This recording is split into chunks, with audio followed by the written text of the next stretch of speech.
Yeah! అంటే ఒక type of like films చేస్తూ ఉన్నప్పుడు నాకు తెలిసి ఇలాంటి ఫిల్మ్ చేయడం మీకు కూడా చాలా హ్యాపీనెస్‌ని ఇస్తుందేమో అనిపిస్తుంది. అంటే డెఫినిట్‌గా యాక్టర్స్ కూడా కోరుకుంటారు కొత్తదనాన్ని.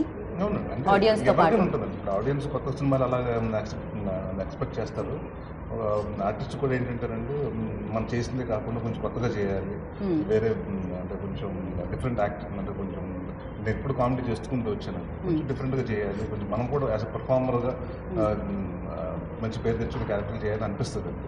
రైట్. సో ఇంకా చెప్పగానే విజయ్ గారికి నేను అదే చెప్పాను. అంటే అది చాలా కూడా బిలీవబిలిటీ అండి. అంటే చాలా మనకేమవుతుందంటే ఇక్కడ ఒక చిన్న ఇండస్ట్రీలో మనం ఒక కామెడీకి ఒక ముద్ర పడిపోతే అంటే అది కరెక్ట్ అండి. అంటే వాట్ ఎవర్ నీ 57 సినిమాలు నాకు ఇంత ఈ జర్నీ ఉందంటే దాని కామెడీ నాకు నా పునాది వేసిందండి.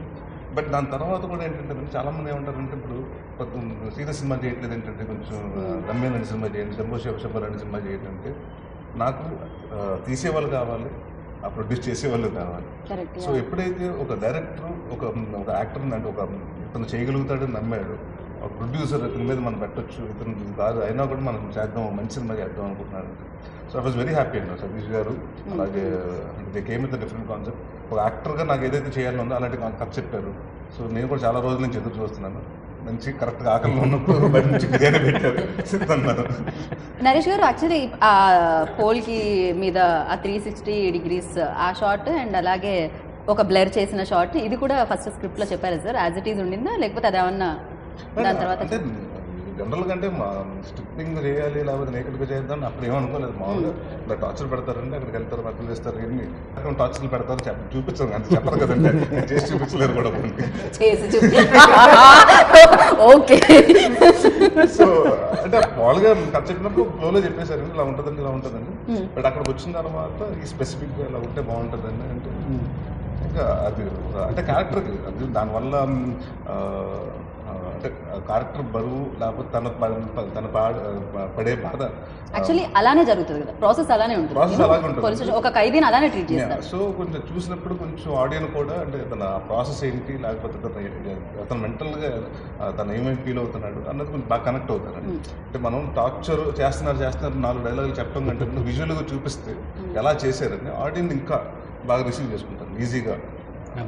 అండ్ ఇంకొకటి న్యాచురల్గా అంటే ఎస్పెషల్లీ ఇలాంటి ఫిలింకి మోర్ న్యాచురల్ ఉండాలి అండ్ లాజిక్స్ కూడా ఉంటాయి. మీకు ఏమవుతుందంటే అది బిలీవబుల్గా చూపించకపోతే ఆల్రెడీ ఏం జరుగుతుందని ప్రేక్షకులకి తెలిసి ఉంటుంది కాబట్టి స్టేషన్లో ఎలా ట్రీట్ చేస్తారు ఏంటి ఖైదీని కాబట్టి మీరు దాన్ని చీట్ చేయలేరు. సో యూ హ్యావ్ టు ఇంకా స్క్రిప్ట్ అలాంటిదే చూస్ చేసుకున్నప్పుడు ఛాలెంజెస్ కూడా స్వీకరించాల్సి వస్తుంది నాకు తెలిసినంత వరకు. బట్ ఎస్ అది చేసే టైంలో యూనో ఒక యాక్టర్ లైక్ కంప్లీట్ పాత్రలోనే ఉంటారా సార్ లేకపోతే అంతమంది ఉన్నారు కదా అన్న కాన్షియస్ ఏమన్నా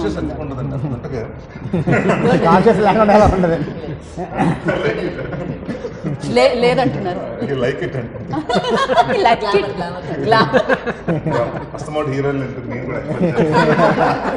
అలాంటిది ఏమీ లేదండి. అంటే కొంచెం ఆక్వర్డ్గానే ఉంటుందండి. ఎంతమంది మనం ఇంత కాకపోయినప్పుడు మన ఇంటర్వ్యూకి ఎంతమంది కెమెరా ఎంతమంది జనాలు ఉన్నారు చూడండి, షూటింగ్ ఇంకా ఎక్కువ ఉంటుంది. సో ఎంతమంది రూమ్లో 10 మంది మినిమం టెక్నీషియన్ కెమెరామెన్ ఉంటాడు కదండి మనం చేసేది ఉంటుంది. సో ఆ చిన్న ఇదైతే ఉంటుందండి, అన్కంఫర్ట్ డెఫినెట్గా ఉంటుందండి. బట్ అక్కడికి వచ్చేటప్పటికి ఆ క్యారెక్టర్ కూడా అంటే వాట్ ఎవర్ హీ ఫీల్స్ అంటే ఆ ఎమోషన్లోకి వెళ్ళిపోయిన తర్వాత ఇది మర్చిపోవటం. ఒకసారి స్టార్ట్ కెమెరా అనేటప్పటికి ఇంకేముందండి. అండ్ ఇంకొకటి 57 సినిమాలు లిస్ట్ లో ఉండేసరికి ఇంకేముంటుందండి నాకు తెలిసినంత వరకు అంతో ఎంతో ఇప్పటికే మీకు అన్ని కెమెరాలు అన్ని లైట్లు అన్ని అలవాటు అయిపోయి ఉంటుంది. 57 సినిమాలు నేను చేయింది ఆయన కొత్త నరేష్ గారికి